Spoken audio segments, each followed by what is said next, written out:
ফ্যানটা ফ্যানটা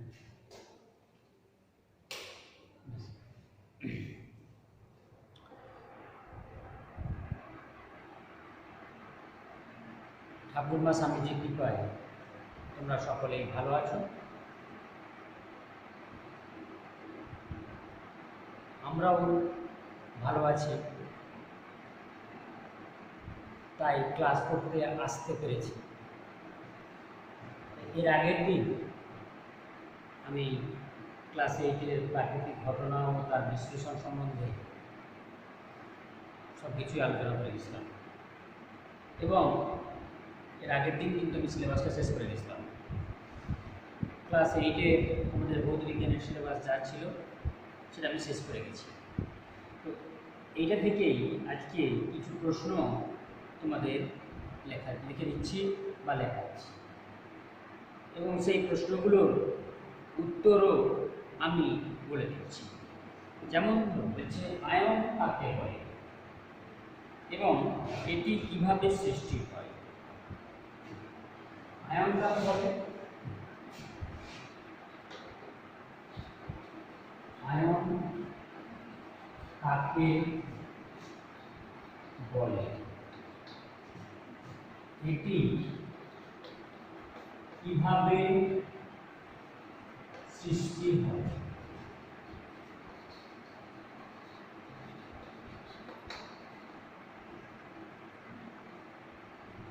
আয়ন কাকে বলে?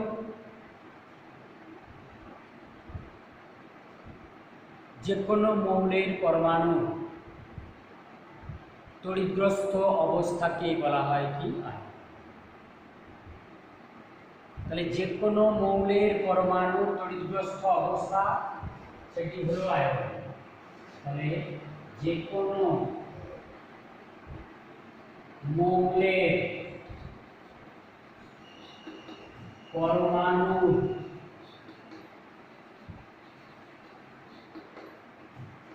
তড়িৎগ্রস্ত অবস্থায় হলো আয়ন।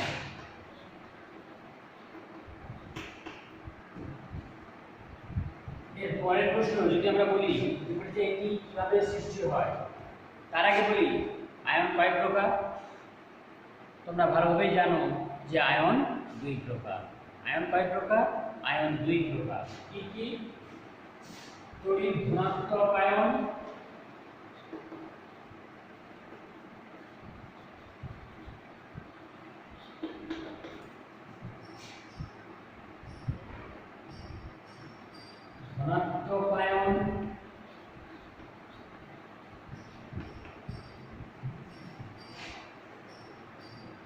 বা অ্যানায়ন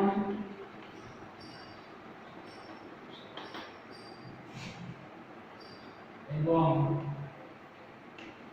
ঋণাত্মক আয়ন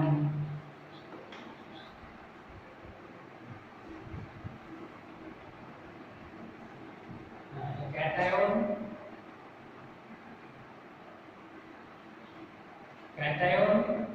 আর ঋণাত্মক আয়ন বা অ্যানায়ন।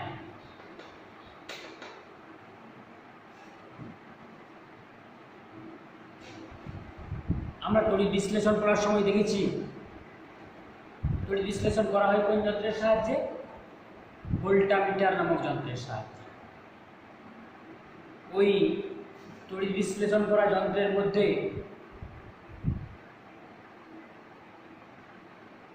থাকে কি? ভোল্টামিটারের মধ্যে থাকে দুটো তড়িৎদ্বার,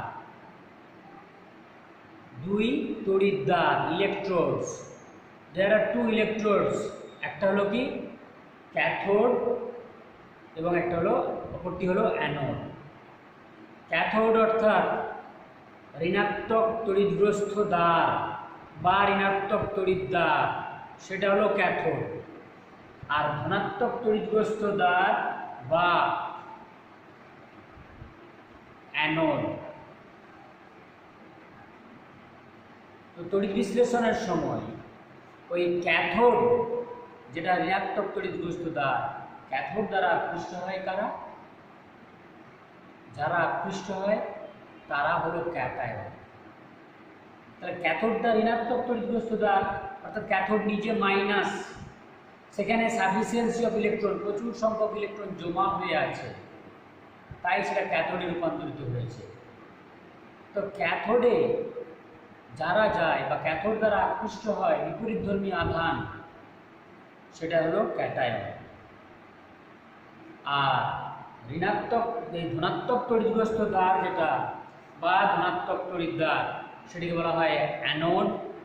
অ্যানোড দ্বারা আকৃষ্ট হয় যে সমস্ত আয়ন, তারা হলো অ্যানায়ন, অর্থাৎ নেগেটিভ তড়িৎগ্রস্ত আয়ন, তারা হলো অ্যানায়ন। তাহলে আয়ন হলো দুই প্রকার। এরপরে আমরা আসছি যে এটি কিভাবে সৃষ্টি হয়। আয়ন কিভাবে সৃষ্টি হয়?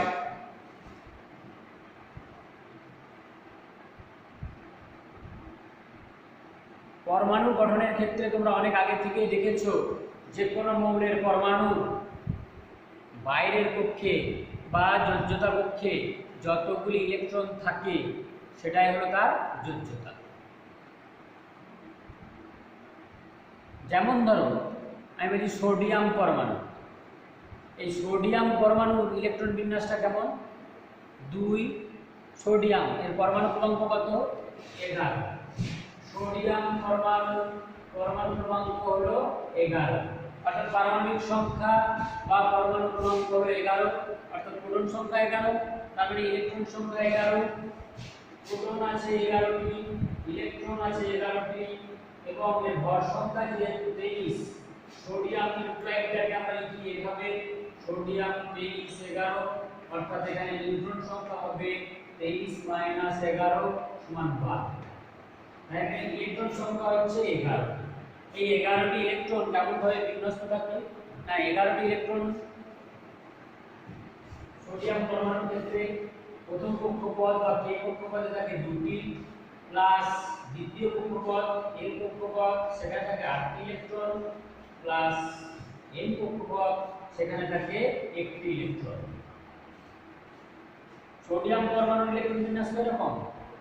বিভিন্ন ধাতব মৌলের পরমাণুর ইলেকট্রন বিন্যাস দেখলে আমরা দেখতে পাবো যোজ্যতা কক্ষের যে ইলেকট্রনগুলো আছে সেটাই তার যোজ্যতা।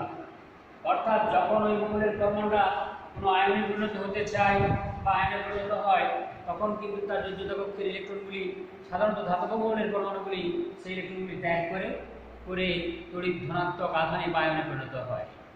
তাহলে যে কোনো ধাতব মৌলের পরমাণু তার সর্বোচ্চ কক্ষে ইলেকট্রন ত্যাগ করে সোডিয়াম এই পরমাণুটার বাইরে থেকে একটা মাত্র ইলেকট্রন যখন কোনো রাসায়নিক ক্রিয়ায় অংশগ্রহণ করে, তখন যে কোনো মৌলের পরমাণু কি চায় না তাদের নিকটতম নিষ্ক্রিয় গ্যাসের সৃষ্টিত ইলেকট্রন বিন্যাস লাভ করতে চায়। সেই কারণের জন্য সোডিয়াম পরমাণু যখন রাসায়নিক ক্রিয়ায় অংশগ্রহণ করে, সে একটা ইলেকট্রন ত্যাগ করে দেয়, 1 ইলেকট্রন লস করে। সেই ইলেকট্রনটা ত্যাগ করে দিয়ে কি হয় না ইলেকট্রন বিন্যাসটা হয়ে যায় এই কক্ষপথে 2টো আর এই কক্ষপথে 8টা, অর্থাৎ সর্বোচ্চ কক্ষপথ হয়ে যায় তার এই কক্ষপথ, এবং সেখানে ইলেকট্রন সংখ্যা হয়ে যায় 8। অর্থাৎ তখন এই একটা ইলেকট্রন ত্যাগ করে সোডিয়াম পরমাণুটা পরিণত হয় কিসে? Na+ ion. Na+ আয়নে পরিণত হয়, তড়িৎ ধনাত্মক আধান বা আয়নে পরিণত হয়। ইলেকট্রোপজিটিভ আয়ন বা ক্যাটায়ন এর রূপান্তরিত হয় Na+ আয়ন। তেমনি ধাতব মৌলের পরমাণুগুলো, যেমন ধরা বলছি ম্যাগনেসিয়াম, এর পরমাণু ক্রমাঙ্ক কত? 12। তোমরা ভালোভাবেই জানো ম্যাগনেসিয়ামের পরমাণু ক্রমাঙ্ক হলো 12। এর ইলেকট্রন বিন্যাস 2 + 8 + 2। বাইরের পক্ষে 2টো ইলেকট্রন, যখন সে রাসায়নিক ক্রিয়ায় অংশগ্রহণ করে, সে খুব সহজেই ওই 2টি ইলেকট্রন ত্যাগ করে তার সর্বোচ্চ কক্ষে অষ্টক পূর্তি ঘটায়। তাই ম্যাগনেসিয়াম পরমাণু 2টি ইলেকট্রন ত্যাগ করে যখন কি হয়, সে ডি তড়িৎ ধনাত্মক আধানে বা আয়নে পরিণত হয়। ম্যাগনেসিয়াম Mg এর পরমাণু ক্রমাঙ্ক হলো 12, সে 2টি ইলেকট্রন ত্যাগ করে, তৈরি হয় কি Mg+ আয়নে পরিণত হয় বা 2+ আয়নে পরিণত হয়, Mg2+ আয়নে পরিণত হয়, ডি তড়িৎ ধনাত্মক আধানে বা আয়নে পরিণত হয়। তাহলে যখন কোনো মৌলের পরমাণু ক্যাটায়নে পরিণত হয় বা যখন কোনো মৌলের পরমাণু তার সর্বোচ্চ কক্ষ থেকে ইলেকট্রন ত্যাগ করে, যথাক্রমে 1টি 2টি বা 3টি ইলেকট্রন ত্যাগ করে, তখন সে যথাক্রমে মোনো পজিটিভ, ডাই পজিটিভ বা ট্রাই পজিটিভ আয়নে পরিণত হয়। আর যখন কোনো মৌলের পরমাণু তার সর্বস্থ কক্ষে ইলেকট্রন গ্রহণ করে, সাধারণত অন্তর মৌলের পরমাণুগুলো তাদের সর্বস্থ কক্ষে ইলেকট্রন গ্রহণ করে তাদের নিকটতম নিষ্ক্রিয় গ্যাসের সুস্থিত ইলেকট্রন বিন্যাস লাভের চেষ্টায়।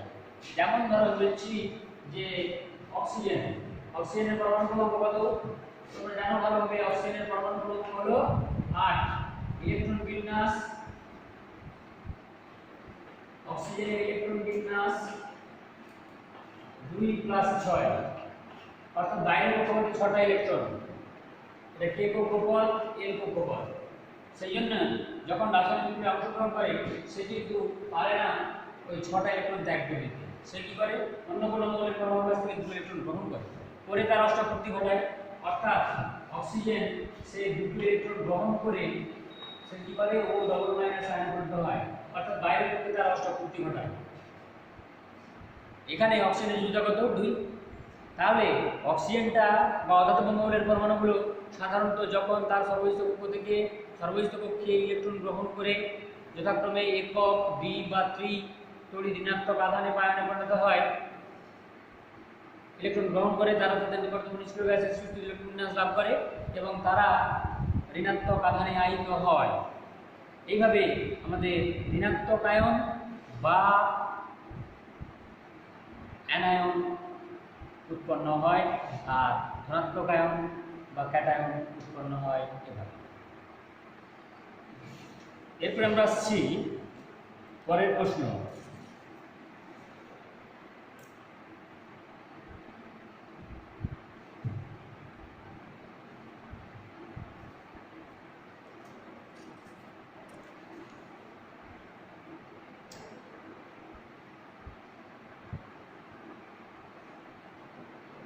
তড়িৎ ক্ষরণ বা তড়িৎ মোক্ষণ কাকে বলে?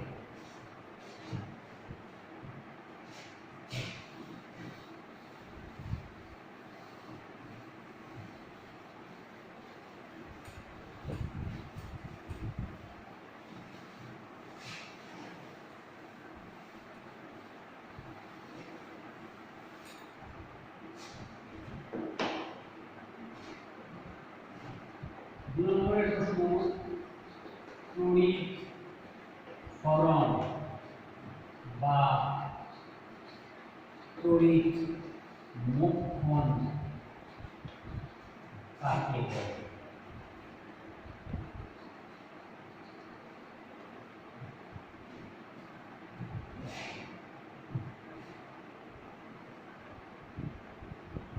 তড়িৎ ক্ষরণ বা তড়িৎ মোক্ষণ কাকে বলে? তোমরা তোমাদের বাড়িতে ইলেকট্রিক টিউবলাইট দেখেছো বা ক্লাসেতেও আছে, তোমাদের এখানে ক্লাসেতেও আছে ইলেকট্রিক লাইট। এর মধ্যে কি কোনো ফিলামেন্ট আছে?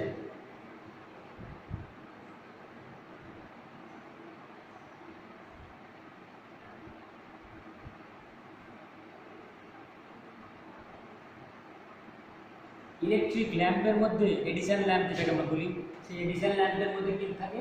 ফিলামেন্ট থাকে। এডিসন ল্যাম্পের মধ্যে ফিলামেন্ট থাকে, কিন্তু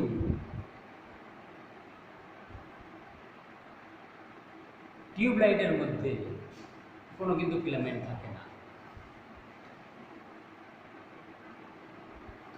এটা আবদ্ধ কাজলের মধ্যে এখানে কি থাকে? দুদিকে দুটো তড়িৎদ্বার, একদিকে থাকে ক্যাথোড, অন্যদিকে থাকে অ্যানোড। এরকমভাবে একটা বায়ু শূন্য কাঁচ নলের মধ্যে একদিকে একটা ক্যাথোড অর্থাৎ ঋণাত্মক তড়িৎদ্বার এবং অন্যদিকে একটা অ্যানোড বা ধনাত্মক তড়িৎদ্বার লাগিয়ে তার মধ্যে ওই কাঁচ নলের মধ্যে যদি আমরা খুব নিম্ন চাপে, অর্থাৎ বায়ু শূন্য নল মানে সেখানে চাপ শূন্য প্রায়, কিন্তু খুব অল্প পরিমাণ বায়ু রেখে নিম্ন চাপে দেখা যায় যখন ওই আবদ্ধ নলের কাঁচ নলের ভেতরকার চাপ 1 মিলিমিটারের কাছাকাছি হয়, 1 মিলিমিটার চাপের কাছাকাছি হয়, তখন ওই ক্যাথোড এবং অ্যানোডের মধ্যে যদি উচ্চ বিভব পার্থক্যের সৃষ্টি করা যায় তাহলে কিন্তু ওর মধ্যে থাকা বায়ু মাধ্যমটা বা গ্যাস মাধ্যম, যে কোনো গ্যাস ভরে দিই না কেন, ওই গ্যাস মাধ্যমটা আয়নিত হয়ে যায়। কি করে? না, ওই ক্যাথোড থেকে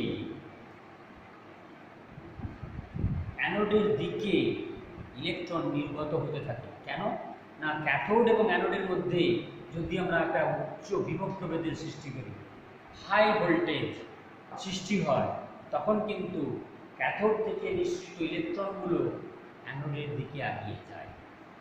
এবারে কাঁচ নলটার মধ্যে যদি আমি অধিক বায়ু থাকে, তাহলে চাপ কমাতে হলো। অধিক যদি বায়ু থাকে, ইলেকট্রনটা বেরোবে। ইলেকট্রনটা তার চার্জটা বা তড়িতাদানটা কী করবে? তার চার্জটা বা তড়িতাদানটা পরবর্তী ওই বায়ু মাধ্যমের মধ্যে সে বায়ুর অণুগুলো ওই চার্জটাকে প্রশমিত করে দেবে। সেটা কিন্তু ওই বায়ু মাধ্যম বা গ্যাস মাধ্যমটা কখনোই আয়নিত হবে না। অর্থাৎ ওই ইলেকট্রনটা নির্গত হয়ে যখন একাধিক বায়ু অণু থাকবে, তাদের সঙ্গে সংঘর্ষের দ্বারা ওই অ্যানোড পাতে যেয়ে কিন্তু পৌঁছাতে পারবে না। ক্যাথোড থেকে নিঃসৃত হয়ে অ্যানোডে গিয়ে পৌঁছাতে পারবে না। যখন এই বায়ুনলের মধ্যেকার বা বায়ুশূন্য নলের এর আবদ্ধ কাঁচ নলের মধ্যেকার বায়ুমণ্ডলীয় চাপটাকে 1 মিলিমিটারের সমান করে দিলাম, তখন কি হলো না, ক্যাথোড থেকে নিঃসৃত ইলেকট্রনগুলো অ্যানোডের দিকে আগাচ্ছিল। এই সময় কিন্তু অ্যানোডে গিয়ে পৌঁছায়।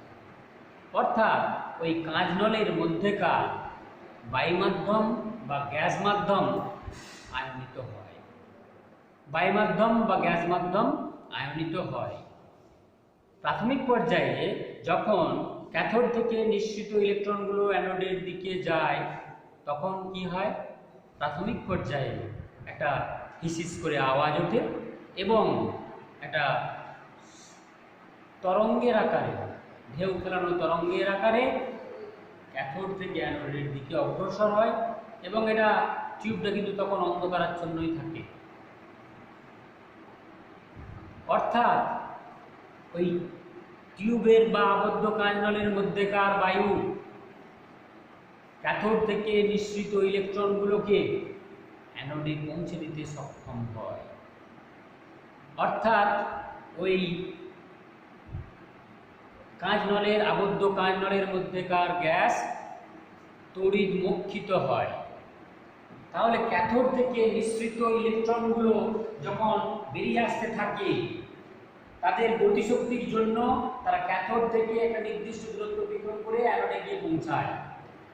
আর তাদের ওই গতিশক্তিটা অ্যানোডের উপর পড়ার পর অ্যানোডের উপরে তাদের গতিশক্তিটা সম্পূর্ণরূপে বা যান্ত্রিক শক্তিটা সম্পূর্ণরূপে তাপ শক্তিতে রূপান্তরিত হয়, যার জন্যে অ্যানোড পাতটা যখনই তার জ্বলনাঙ্কে বা দহনাঙ্কে পৌঁছে যায়, তখনই কিন্তু আলোর বিচ্ছুরণ ঘটাতে থাকে এবং তখন ওই আবদ্ধ কাঁচ নলটা সম্পূর্ণরূপে আলোকিত হয়ে যায়।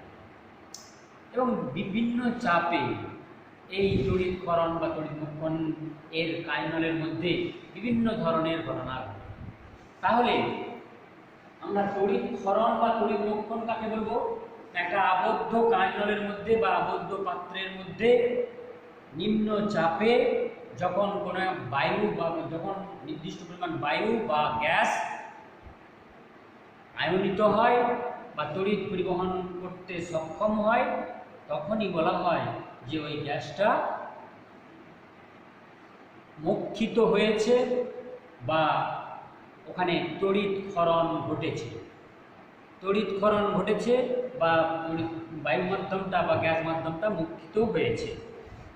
এরপর আমরা আসছি, যখন এর আগের দিন আমি বলেছিলাম যে বজ্রাঘাতের সময় যখন একটা বিপরীতধর্মী আধান বা আয়ন, ক্লাস্টার অফ আয়ন, তারা ছুটে আসে কোথায়?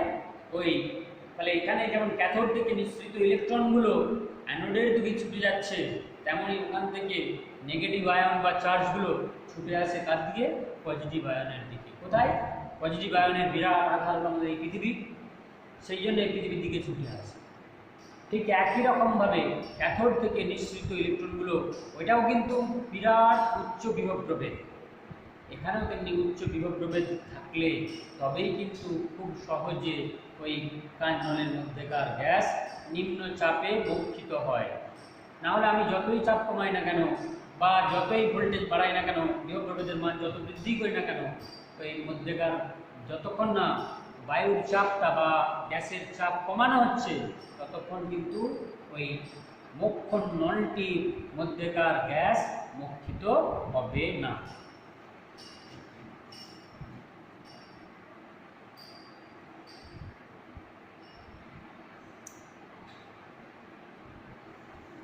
এরপরে যেটা আমরা আসছি সেটা হচ্ছে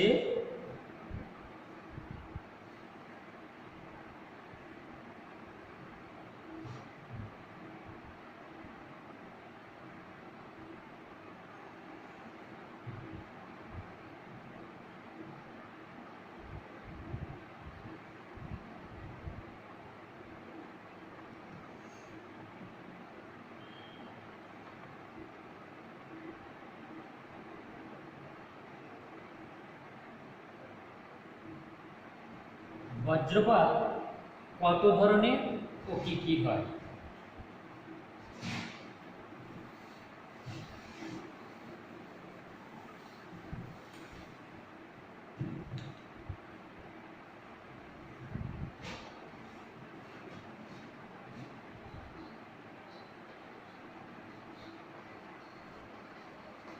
বজ্রপাত কত ধরনের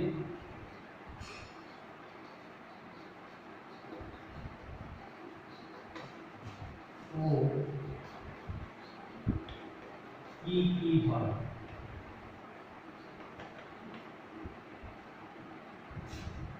বজ্রপাত প্রধানত দুই ধরনের। বজ্রপাত প্রধানত দুই ধরনের।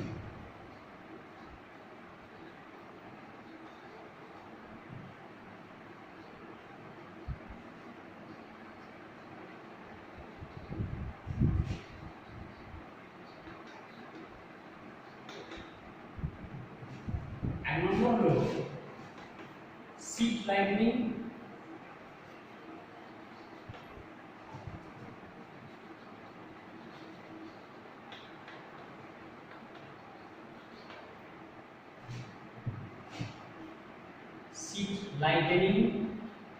লাইটেনিং আর 2 নম্বর হলো ফগ লাইটেনিং।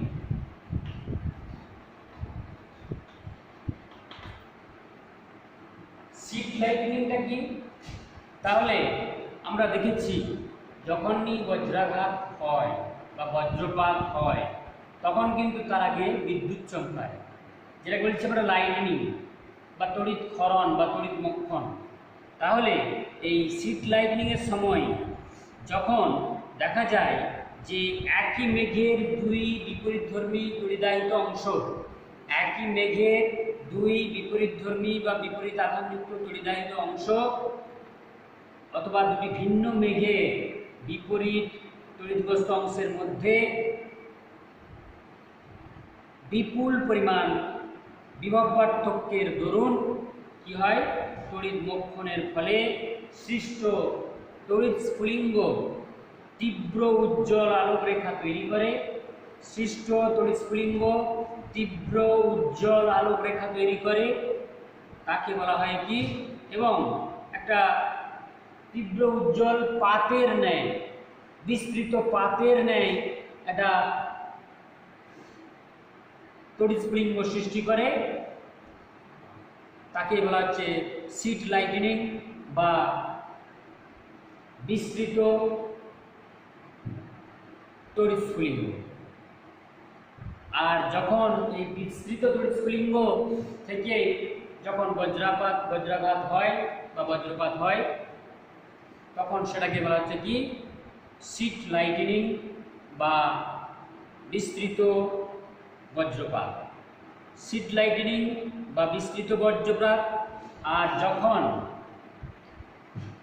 ঠিক একই রকমভাবে যখন মানে একই মেঘের দুই বিপরীতধর্মী আধান বা দুই বিপরীতধর্মী তড়িদাহিত অংশ পরস্পরের সঙ্গে সংঘর্ষ বা দুটো ভিন্ন মেঘের তড়িদাহিত অংশ বিপরীতধর্মী দুটো তড়িদাহিত অংশের মধ্যে তড়িৎ মোক্ষণের ফলে যদি যে তড়িৎ স্ফুলিঙ্গের সৃষ্টি হয় সেটা যদি একাধিক শাখা বিশিষ্ট হয় বা শাখাযুক্ত হয় তখন তাকে বলা হবে কি, ফর্ক লাইটনিং বা শাখাযুক্ত বজ্রপাত। তাকে বলা হবে কি, ফর্ক লাইটনিং বা শাখাযুক্ত বজ্রপাত। তাহলে এটা হলো শিট লাইটনিং বা বিস্তৃত আকারের বজ্রপাত, বিস্তৃত বজ্রপাত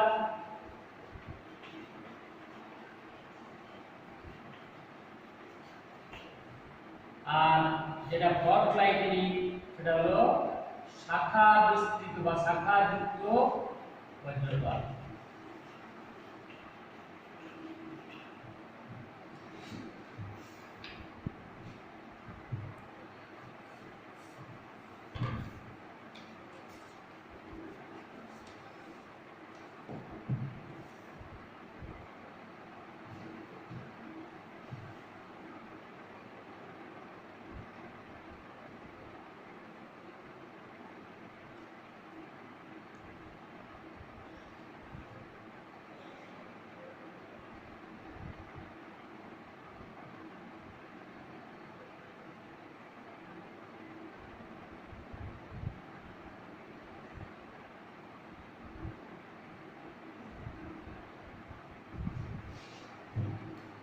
এর পরের প্রশ্নে যেটা আমরা আসছি হচ্ছে ভালো বজ্র নিরোধকের কি কি গুণ থাকা উচিত বা ভালো বজ্র নিরোধকের বৈশিষ্ট্যগুলি কি কি।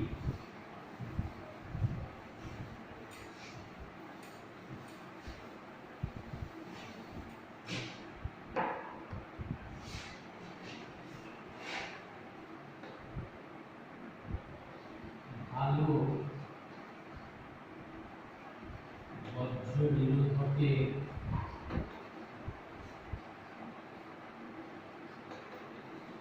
বৈশিষ্ট্যগুলি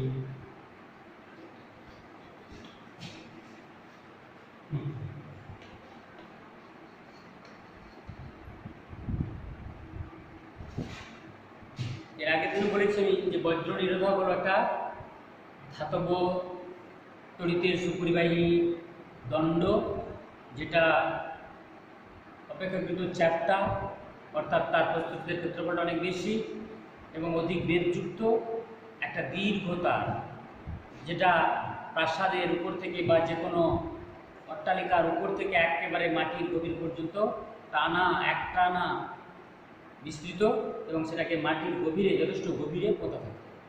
এবং তাহলে এবং যেখানে পোঁতা থাকে সেখানে যেন একটা গভীর ধাতব দণ্ডের সাহায্যে পোঁতা থাকে, যাতে আর্থিং বা ভূ সংলগ্নীকরণ যাতে সেটা আরও ভালো হয়, ভূ সংলগ্নীকরণ বা আর্থিংটা ভালো হয়।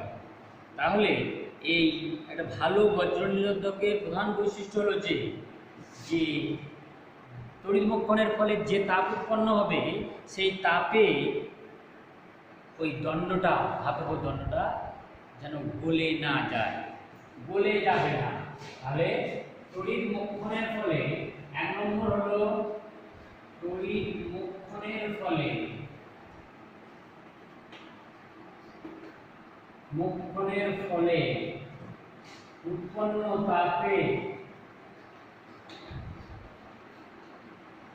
উৎপন্ন তাপে ধাতব দণ্ডটি বা দীর্ঘপাতটি গলে যাবে না।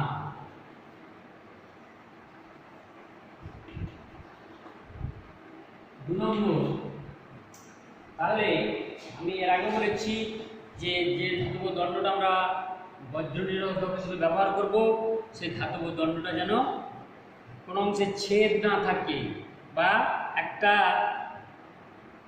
অবিচ্ছিন্ন পাত হওয়া প্রয়োজন। তাহলে যে নিরোধক দণ্ডটি, বজ্র নিরোধক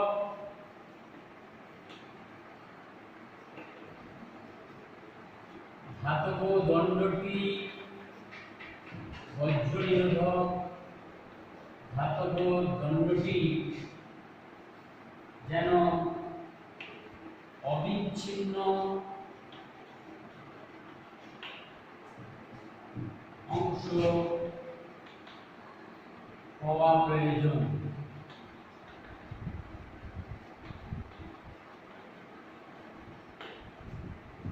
ওই দণ্ডের ওই দণ্ডের বা বাতের কোন অংশে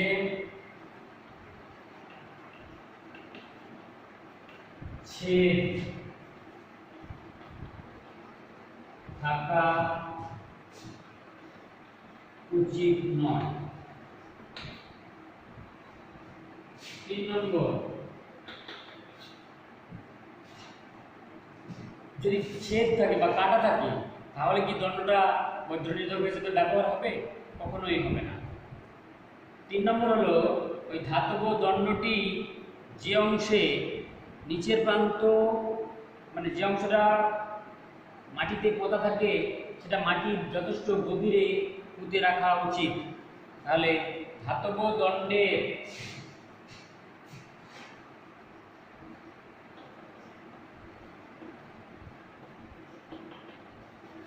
নিচের অংশ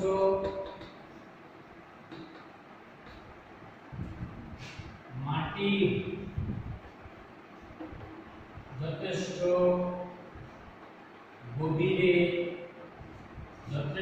গভীরে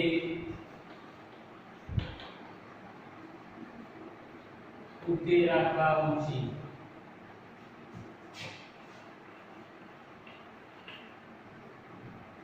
4 নম্বর,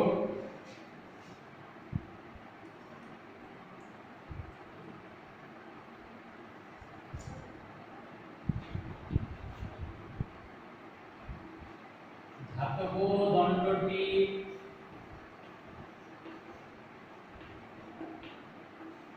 পোঁতা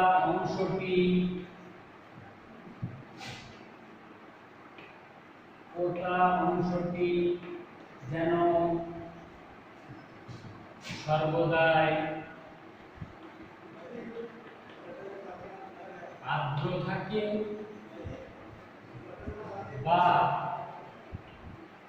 ওই অংশে তড়িতের সুপরিবাহী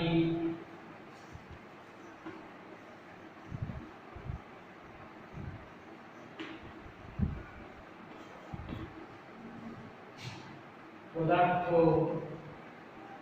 দ্বারা পূর্ণ করা থাকে। পদার্থ দ্বারা যেমন হচ্ছে খাদ্য লবণ, নুন দেয় দেখি তো, পদার্থ দ্বারা যেমন হচ্ছে খাদ্য লবণ পূর্ণ করা থাকে।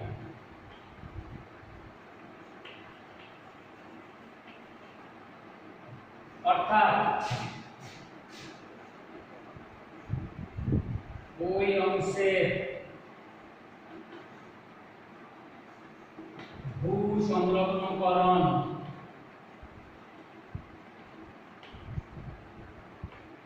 বা আর্থিং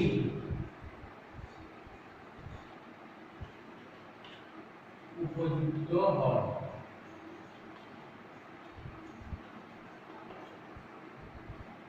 ভূ সংলগ্নকরণ বা আর্থিং উপযুক্ত হয়।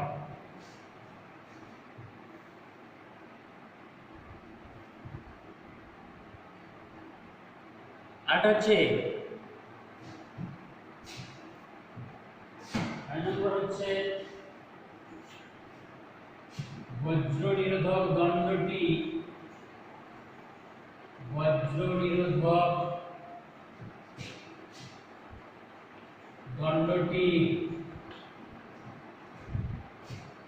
বেগ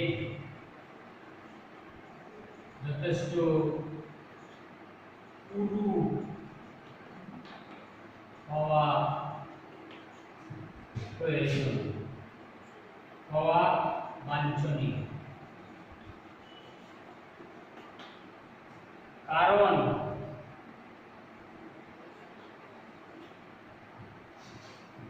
অধিক বেগযুক্ত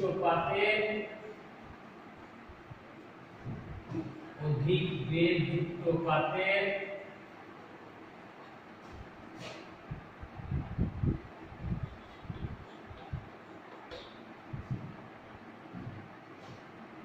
রোধের মান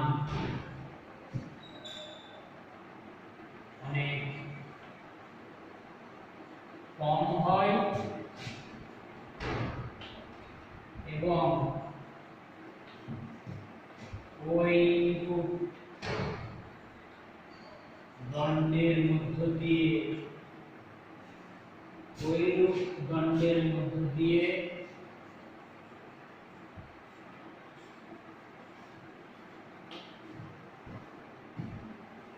তড়িৎ আধান